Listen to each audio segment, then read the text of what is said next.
I'm gonna go back to the inlet for a while. Yeah. I think so.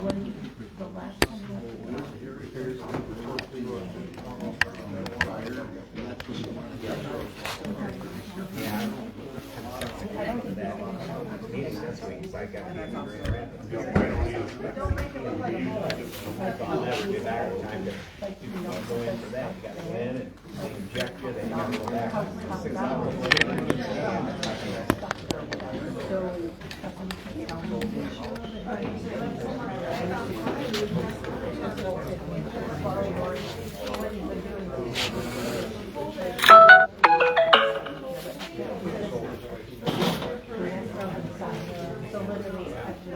travel, and then that's kind of expensive. I'm sure we can figure out something for them. Okay. Might take us a minute, but it'll come here at least a week or two. Figure out Alright, so let's get started. Start with the pledge.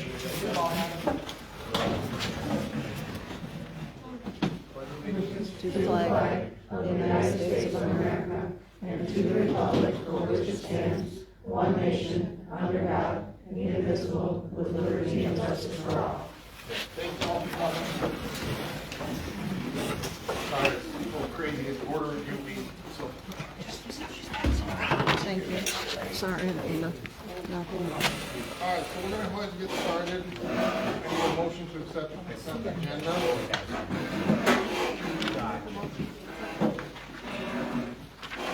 Jason seconds. Merrill made the motion.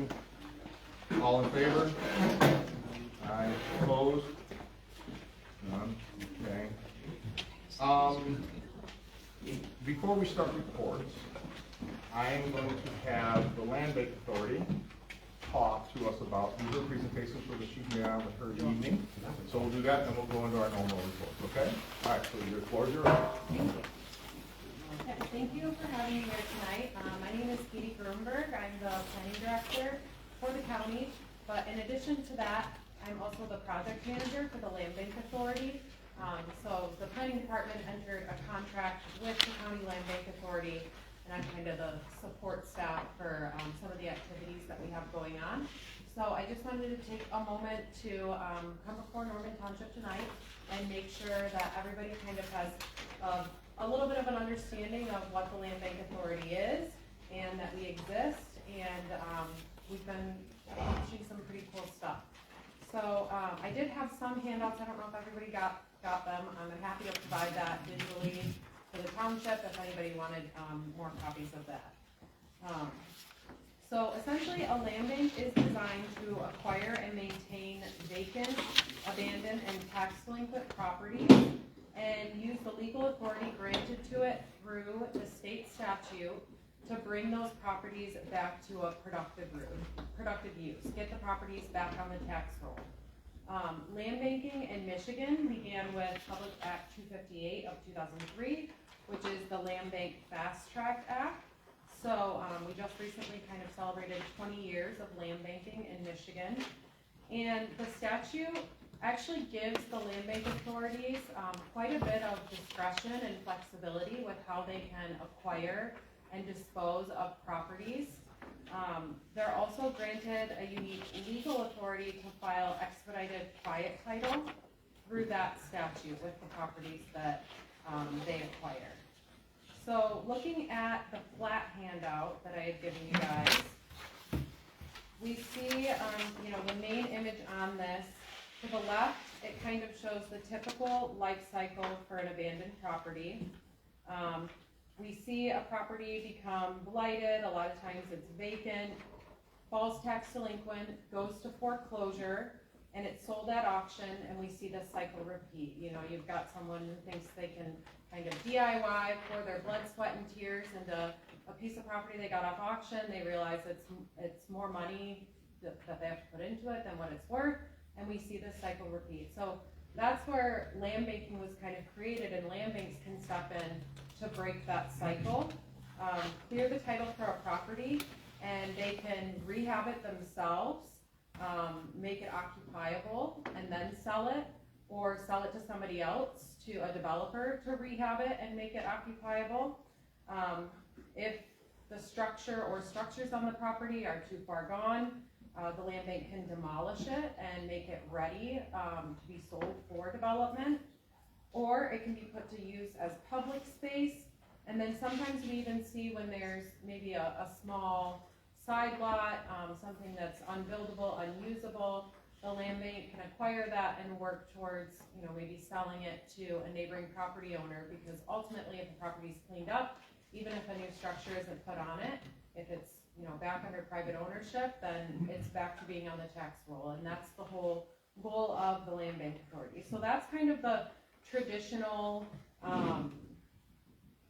actions that the land bank authorities can take, and kind of how and why the state statute was created.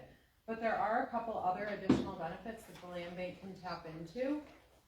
We have brownfield plans, which brownfields are typically blighted, obsolete, or environmentally contaminated properties, and that's what qualifies them for some tax incentives under a brownfield plan. But in addition to that, if you put your property into the land bank's name, you can also tap into some of the eligible activities under a brownfield plan and receive some of those tax incentives. So if someone were to put their property into the land bank's name to access a brownfield plan, it would be for that sole purpose, with the understanding that it's reverting back to the private ownership. So that's another tool that land banks can use.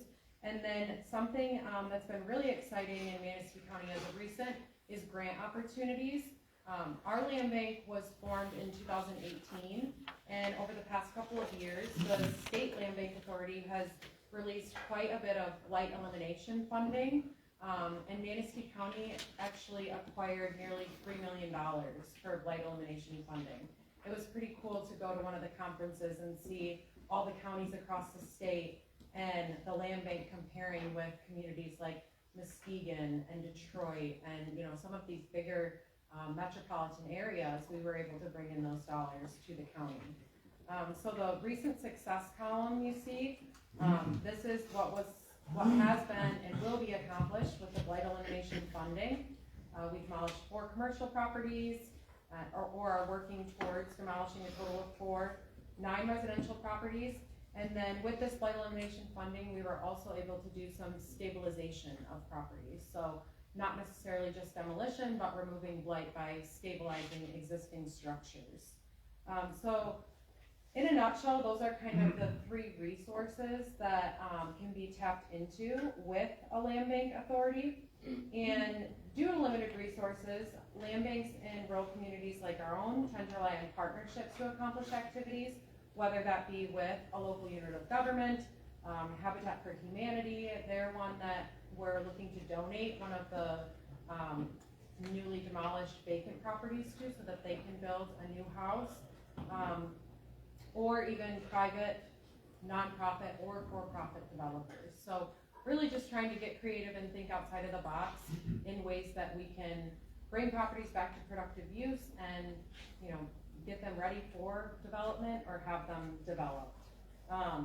There are land banks across the state that kind of act as developers and landlords, but again, with us kind of just forming since 2018 and having limited resources, our land bank is more so looking to get properties ready for a developer and then find the right person or entity and the right project to happen on the properties that we acquire. With the blight elimination grants, those actually could go to private owners, or it could have been applied to public entities like local units of government or properties that the land bank owns. We had actually majority of our projects were with private landowners, which is pretty exciting. The only caveat with the grant is that there's a 7-year lien placed on the property in the amount of the grant dollars. So if they sell it, then they'd have to pay the state back that money. But there's been some really exciting things happening with our county land bank. So again, we just wanted to get out before all of our local units of government, make sure you guys know that we exist and that we're here to help where we can. Short of grant opportunities, we don't have a whole lot of funding available to necessarily buy properties, but we're always willing to hear for donations, and I think for like the right property, the land bank authority could consider some kind of purchase. But yeah, with this blight elimination funding, it's been really exciting to see, some of the blight being eliminated, bringing the dollars into the county. And we are hopeful that even though this funding, isn't slated to come again at this point in time, that the success of the program will speak to the legislator and we'll be able to, maybe acquire some more grant dollars. So if you guys were ever interested in learning a little bit more about the land bank, or you have a property, maybe a blighted property, an obsolete property that's become more of a burden than an asset to some of your residents, I'd be happy to discuss with you and with the Land Bank Authority what we might be able to offer as a resource. The owner has to be. Yes, the owner has to be willing, yeah. Yeah, the land bank cannot take property. That is not within the authority of the act. Property has to be given or sold. There's no avenue for the land bank to actually just take a private property. Do you have any, in that 7-year time period, is there any tax recapture on those where you assist to just rehab? Or is that only tax recapture after you tear down and sell and all that? So, with tax recapture, are you referring to like the 550 tax capture? Okay, yeah, I can get into that a little bit. Thank you for asking that. So, with these blight elimination properties that are privately owned, there will be no 550 tax capture because it never had to be transferred into the land bank's name in order to tap into the grant. There is one property, so the property that we're anticipating donating to Habitat, that one was donated to the Land Bank Authority because the owners understood that this money was coming around. So the land bank acquired it, used grant dollars for the acquisition, and then when donating it to Habitat, we will have the tool of what we call 550 tax capture. So that's a way that the land bank can kind of raise some funds for the program. And essentially what the 550 tax capture is that for 5 years, the Land Bank Authority keeps 50% of the property taxes. And that's something that the authority has discretion with. They can choose to forego the 550. They can choose to do maybe a partial 550. But that also applies if someone were to utilize the land bank for a brownfield plan. So that's where, again, the land bank can, get a little bit of income to then ultimately put back into the community. So, yeah, I think at this point in time, the land bank has maybe half a dozen properties that we've acquired through foreclosure or donation.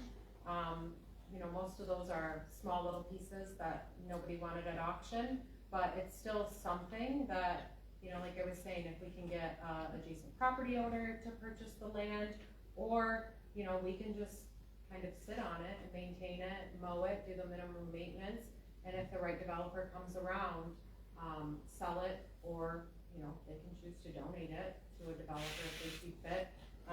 In the handout, that property at the bottom, the 12234 Maple Street in Bear Lake, this one was acquired through the foreclosure process, and then the Land Bank Authority, and it was a dilapidated house, vacant, and the land bank partnered with a developer, and they actually donated it to that developer with the promise that they were going to rehab it and get it back on the tax roll. So the land bank didn't, benefit from the sale of that property, but ultimately, we're not really here to make money. We're here to make money to put back into the community, but that's the extent of it. So that was a really cool project to see happen, especially with our land bank being so new, because that was a couple years ago now. Yeah.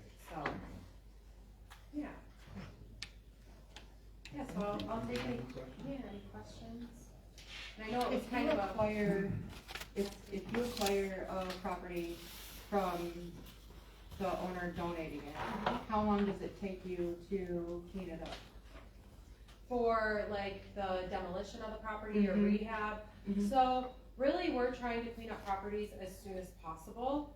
With this blight elimination funding, things were happening pretty quickly, although, we weren't really acquiring the properties from the landowners. If it was something that needed to be demolished, the land bank would kind of have a plan of action and a timeline set for acquiring that property. It would really be as soon as possible. Based off of the means that we have and getting someone out to do the work. But I don't think that the land bank would necessarily be interested in, taking off for that. Because if we're gonna acquire a property that needs cleanup, then we've gotta know that we've got the means to really clean it up. But, yeah, so I wouldn't say a specific amount of time, but our goal would be to get it cleaned up and ready for development as soon as possible. Have that plan in place. Yeah.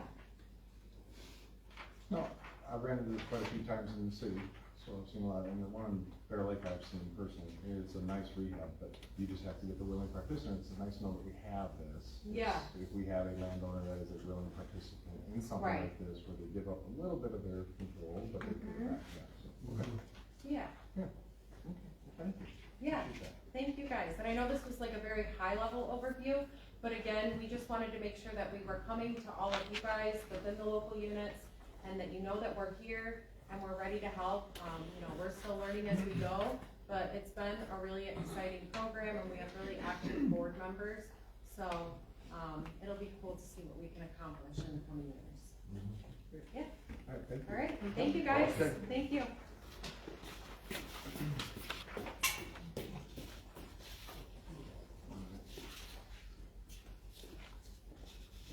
All right, so let's go back to our regular, scheduled meeting here.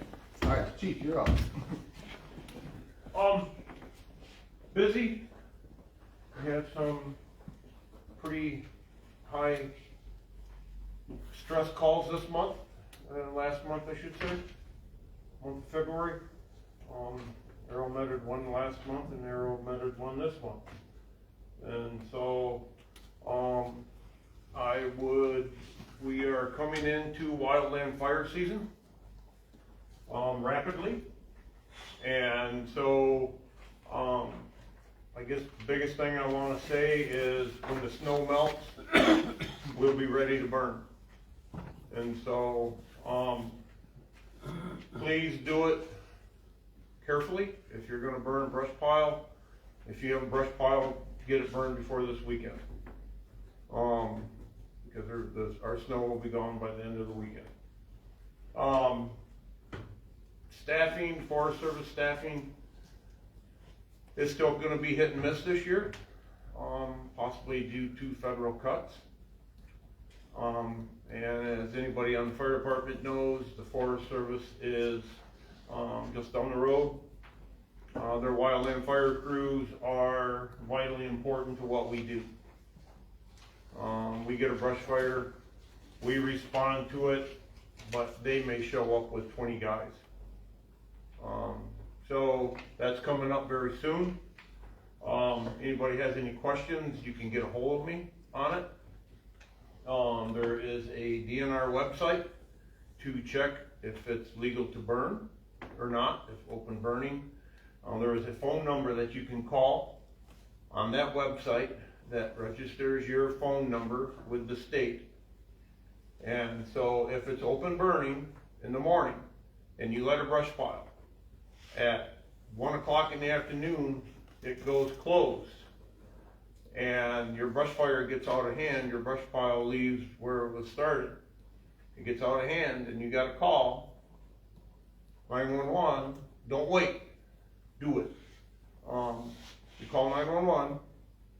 By having that phone number recorded at the state will help relieve possibly some of your liability for what happens. Remember, if your property, you're burning a brush pile, and it's no burning, you're burning a brush pile, and it runs across your property and it gets into your neighbor's property, you're liable for your neighbor's property. If it burns your neighbor's house, you're going to be paying for your neighbor's house. If it gets into federal land, that's a whole nother story. And so, but just remember, if you think it's a great day for burning, nice sunny day, 75 degrees, nice south breeze, rethink it, because South of US 10 is already closed to burning. yeah. And so we're gonna do what we can do, but you know, I can't guarantee it, so, that's the biggest thing I got on my agenda right now is wildland fire season is coming up, and we're training as hard as what we can train on it. And so, I think that's all I got. Anything with ambulance, Ron? Not right now, Okay, it's there. there, alright, Tim, Scott. I guess the big thing is, I talked about it a little bit last month, but we didn't discuss it very far because we weren't here. Township, the spring cleanup, we gotta come up with a date, so I can make a phone call and get. Well, I was just looking at my calendar and I thought I wrote the right dates down, but I am off a week. We just need to stay away from that week of Memorial Weekend. So Memorial Day is on the on the 26th, so we do not wanna do it that Saturday of that week.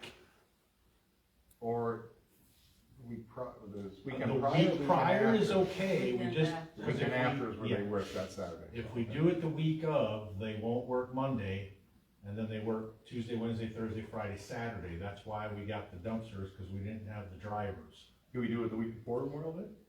So this is where, Ryan, you got your calendar open? 17. So, is that May 17? Yes. So either May 17 or the week after, which would be June 7. June 7th is would be the Bobby Brown fishing tournament. That's free fishing weekend. Yep. So let's try May 17th if we can. In our first option, what do you think about that? That was May 17 was the week before? Yeah. Okay, I don't know why. I If had not, the we can do it on the 7th. I mean, I would like not to tie people up, but we don't Right. take away from that. Well, when they do the derby and that, because all the people want to be with their kids. Yeah, and- yeah, we don't wanna do it. Yeah, let's see if we do it on the 17th. So I put a call into him today and he didn't answer me back. I usually get a hold of him earlier than this, but, so You have to talk to Jeff up there, or? I've been talking since I've been here, I've been talking to AJ. That's Jeff, who he's they- the manager up there. AJ is the one that coordinates spring cleanup for everybody from Bear Lake to here,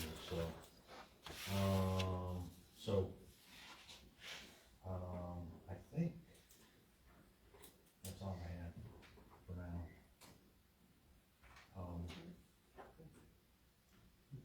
Yeah. Alright, so I have the management council report here. March is a little slower than normal. U.S. Forestry Service is coming in for their annual training on the 26th. We got a couple birthday parties. Beginning in April, the library has an event on the 2nd. School fundraiser on the 12th. And then April 12th is also going to be the Easter egg hunt at the park. Okay. So. You were at the park or here? At the park. At the park, okay. Alright, so at the park. I thought I heard it. Alright, and we'll make sure we put that up there on the blurb the week before. Okay. The text alert system. Alright, so Parks and Rec, what you got, Jay? Okay, so last year, we have talked about getting some of the brush around the lake taken care of, trying to open some of that back up. And we couldn't really find a good solution to that. So, we got a estimate from Tony's Earthworks to go with a, it's like a mulcher, basically. It goes through areas around the lake there to open that up. It actually isn't a bad price, but they have it on here $850, but I wanna know if we can go up to 1,000. Just so there's some other areas, but I mean, it's not like taking it completely all, it's just some areas. It'll kinda open it up a little bit more than what it is. Like the fishing derby, and people get access to the lake in different spots, let their dogs swim, or people fish different. Right. Yeah. So, I don't know if anyone has a problem with that, or if, just as a C of A, do a little bit of research with the wetland and or Eagle to make sure you're not going and cutting Well, cattails. Well, right, and they're gonna be none of None of the that, wetland area. Yeah, okay. right, Yeah, no cattails. so. And the water's down. And the water, it's real low right now, so it'd be the best time to do it, Yeah. Yeah, and everything will green up again. right? Tony I know does there's two do, areas there that there are cattails, and they wouldn't even be by any of that, so. Tony does do good work, Jason. He's done Yeah. a lot of projects for me. Yeah. Now, you wanna move that to 4, we'll put it on agenda item 4? Sure. Okay. All right, you got anything else for Parks and Rec? No, not yet, there's gonna be a lot of sticks. Yeah, I tried getting, we talked about it last year with Parks and Recs with the backwaters, the picnic tables that are down there. We talked about getting rid of them and replacing them with Yeah. ones that were up here. But We the should ones prob- the ones that are down there have the big heavy duty metal frames to them. So I'm just gonna get, I think we talked about it a little bit, and that's why Right, I'm bringing it up. I'm gonna redo those boards. Mhm. I actually tried getting down there today and For some reason, if you have to make or No. build any tables, in the top of the transfer station, there's a jig. Mm. That Dennis made years ago. I'm hoping that we never make wood. Well, I'm just saying, there's I one know, I there, know. so. But like I said, the ones that are down there, I was gonna get rid of them, but they have the heavy duty galvanized frame, and all they need is new planks on And I them. think those are chained to the ground down They there are. too. They are. Cause I was gonna pick them up, try and power wash them and clean them up, but I wasn't gonna go through the padlock and uncut and doing all that, so we'll just reboard them. But I wanna get it done sooner than later, but I got halfway down the hill and thought I'm not even gonna attempt, cause I have to call some. Yeah. It's a little snowy and deep down there yet. How's that fence looking down there yet? That's gonna be in some, I replaced a couple of boards on it so far, I think but- it's, last time I was down there, it was leaning pretty good. Yeah, 'cause somebody backed into it and now cracked off Oh, a 4x4. Maybe we might think about doing like we did around here. Putting the 4x6 post, Just get the post in the ground Just instead of. leaving enough room to get the lawnmower through. No more If you, rail. if you Well, it's don't, easier to mow around, it's easier to, Yeah. yeah. and if you don't cement them in and somebody does hit them, they'll just kinda move in the sand instead of cracking them off. I don't know if those are cemented in, but at the end of the year No. last year, somebody cracked off. They back their boat trails into They it, do. especially later at night, and they Yeah. hit the fence and, Yeah. yeah. I replaced a board or two, now I see one of the 4x4s in the ground just cracked right off, so that's another, yep. A little repair down there at the, Yep. lane, okay. Planning, we'll wait till Nick gets finished. Zoning, Bob has been working with a few, we're starting to pick up a few, building permits and things like that coming in, and we have the zoning fee policy to rework that he's been working on for us for the last month or so. So we'll talk about that in, what's that, number 3. All right, public comment. Anybody? Anybody on the paper over there, please? Matt Nicole Smith. Beth? Alright, so I've got a couple things to show you guys. Okay. So, me and my wife moved here about a year ago, as some of you may or may not know, but we moved to this small little community and wanted to do kind of our part and help out. So, I spoke with my mom and she owns Best the in group Show. Best in Show, the grooming business in Manistee. Oh, And she was able to come up with some funds too, which hopefully this is one of many things that we can donate here, but we have an Easter costume, so we've got, we got 2 of them, so Nicole's gonna show you here what they look like. You guys want to let us know which one you like the best. What I would like to do is, The grip would look good, the one on the right. yeah. I don't know if it's And you wear the one on the left? what we would like to do is donate it to the hall. I know people come and go all the Yeah, time. different groups that do So, this, yeah. yeah, so what we would like to do is just kind of keep it at the hall, and whoever wants to use it for the festivities and stuff, they can. What size is that? So, I don't know, I know she got the big one. Now we're talking. right? There we go. Jack, you look at that, come on, put your red. Our Easter bunny is a big guy. So that's this one. Now, man, tell her what your mom wants to do with the old Coleman. The old one, Yeah. she never wants to see that The old again. bunny's a little Now, scary. it is A little scary. Yeah, she's hoping that thing doesn't, Yeah. Can I look at that head? I have to guarantee to the Easter bunny that you can see. And then this is the other one. Oh, there's two heads. Yeah, yep. So it's either the blue or the red? We could do Mr. and Mrs. Bunny. Oh. Huh? Okay, so, Oh, that's nice. They're so cute. Right. With my cheek right now, how would you? so, all right. Those arms are much bigger. Okay, well, let's, I say we just make this about everybody here. Absolutely. Okay, who wants blue? Raise your hand. Who likes the blue? 1, 2, 3, 4, 5, 6, 7. Red? I think red wins. Matt, I think red wins. We'll take the red.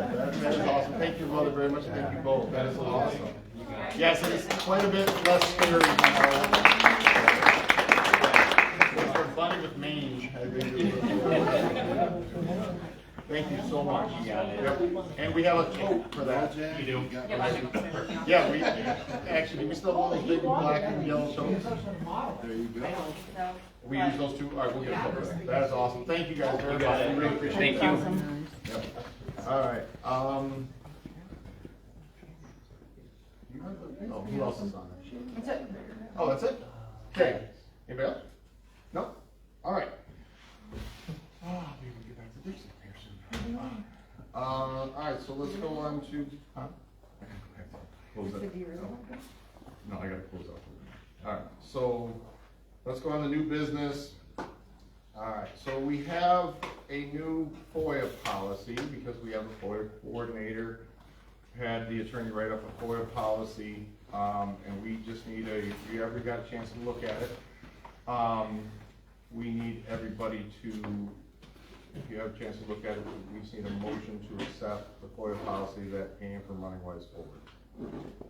I'll make a motion to accept it. Second, all in favor? Aye. Opposed?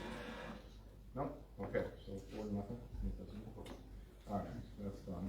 Now, they also wanted to do a resolution about the FOIA coordinator, so that it is not always the deputy clerk, so it doesn't fall on that person. So from now on, every time Casey decides she doesn't no longer wants to do it, or the board doesn't want her to do it anymore, we will appoint by resolution the FOIA coordinator, and that she is mentioned in that. She's named in this by the attorney right now. So, Star, you need to do this by roll call vote, a motion to nominate, to put Casey McPherson, McPherson as the FOIA coordinator. Just call roll call. Okay. All right? Jason? Aye. Meryl? Aye. Rich? Aye. Star? Aye. Okay, so Casey, you now officially have the job. And that's a resolution. 325-1. Mark, right up top. Resolution number 3, so for March. 325-1, that's the first resolution. There you go. Okay. All right. That's handled. Okay, zoning fees and schedules. So, the zoning fees and schedules just need to be updated. We are way behind the rest of the county. We have not changed the fee schedule, I want to say, I know I can safely say 20 years. So we are updating more along the lines of inflation, and it still doesn't get to the 20 years of inflation, but over the last few years. So land use permits for things like houses and pole barns will go to 50. Signs, fences, decks, gazebos, ground over roofs, solar arrays, pump houses, sheds, so small stuff under 200 square feet will remain at the 25, okay? Where the increases come is more into the cost of the actual process. So when you go to zoning board of appeals, that would be 400, site plan review is 275, special use is 500, land division is 75. So it's more along the lines of what it costs to hold special meetings, to send out mailings, all that stuff. So I asked, because Bob and Ben had said, you know, we're way behind, it's costing us more. Now, the nice thing about that, all those things I said after land use permits, I don't know the last time we've done them. So we don't do them very often. It's not gonna affect everybody as large, don't freak out, most people just get a zoning land use permit. The other things, I can't remember the last time we've had a ZBA, it's been 5, 6 years for you? Pine Lake. Pine Lake, that was 5 years ago, wasn't it? Probably 4 or 5? That long? Judy's not, 4. wasn't Jerry still alive then? Wasn't that you and Jerry on that board? No. No, Well, that, I've never been on zoning. no, Jerry may have been. okay, so, Pine Lake was back when I was still custodian. the one where the guy built the house in the wetland? Yeah. Yeah, so we've had it, so this isn't gonna affect us very great, it's just something we needed to That's been a update, minute. so. Alright, so, I need, this is by resolution also. Resolution, I gotta find it, so this one we will name 325, 125-2. Okay, consider a roll call on that. So it's Alfred Drive. Yeah. Yeah. I'll make that.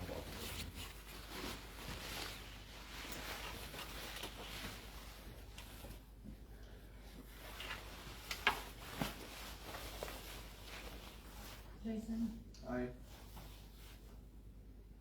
Ma'am? Rich? Aye. Star? Aye. All right.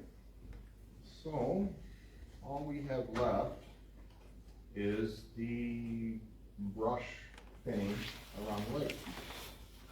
Anybody want to talk about anything with that? Oh, I'll just mention that. Okay, anybody, no comment? I'll make a motion that we do the brush clearing route and we're up to $1,000. I second it. Okay, all in favor?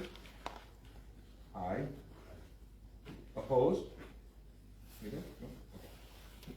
So 4-0 on that. Okay. And you'll walk with Tony and Tim and get it Yeah, all. we're Okay. gonna walk that with a can of, paint, cause there's, I know. We There's got some stuff we gotta. You know, He does things for the forestry, he says, I gotta watch out for stuff all the time. I figure we either paint it, tag it, comb it, do whatever. So, cool. All right, and then one last little note that starts to remind me of, we did get the, Ryan was here from the health department, and we're all set on our food license. He's waiting for one test. He doesn't think there's gonna be a problem when that comes back. We will be certified. Kitchen will be up and operated, and he just has to he says come check it one event a year instead of checking it every event. So, Cool. we'll be good. So I just need a motion. I'll make that. I'll second it. All in favor? Adjourned. Thank you. All for coming.